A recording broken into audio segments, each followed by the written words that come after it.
Hi, my name's Kevin Cox. I began this journey in December of 2016. Went to my doctor for my annual checkup in January of this past year and saw Dr. Landry and went through my normal checkup. And I said, well, while I'm here, I said, you might as well look at this. I said, I don't think it's anything, but I said, probably ought to check it out.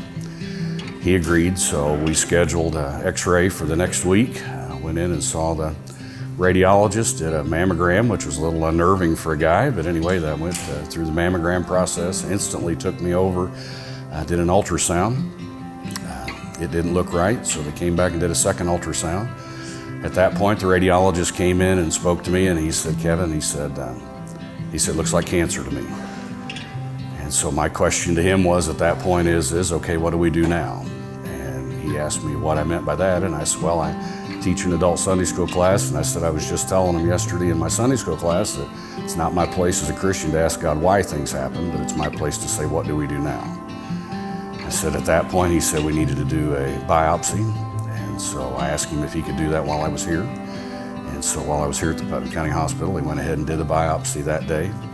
I sent that back off. We got our results back on Thursday evening of that week, and it was confirmed that it was malignant, that it was cancer.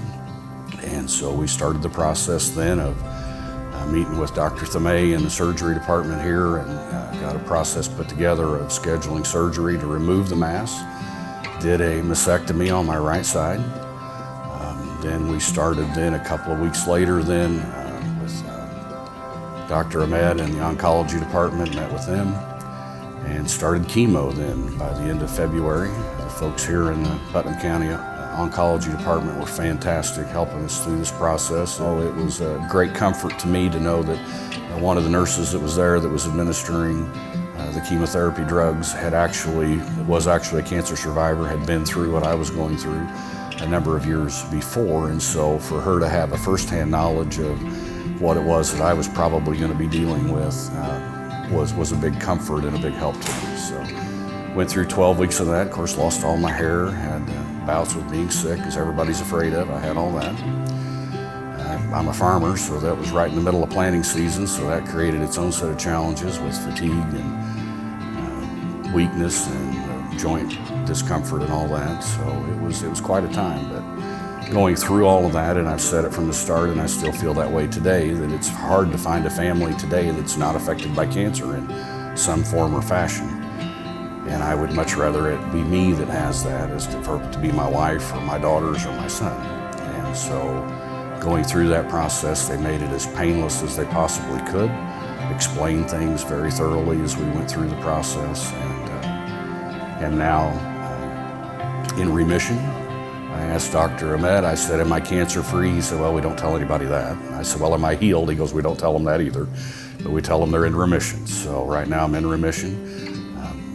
Have to go back now every 6 months and see Dr. Ahmed. And at the end of the process, whenever we finished up our last round of chemotherapy, they said, well, it's your turn to sign the survivor's quilt, which I didn't know anything about that. So overhanging on the walls, this handmade quilt that has names written all over it of people that have survived cancer, have went through the chemotherapy process, being able to sign off on this chapter of their life. And then you rang a bell. You rang a bell for victory over the disease, and that you had went through your journey of cancer and that you came out the other side of it. And so it was encouraging, and it was exciting to be able to sign off on that and to ring that bell and to be able to have that chapter of your life behind you. Seeing now we're on the other side of it, it gives me a new respect for the word cancer and how that affects people and affects their families.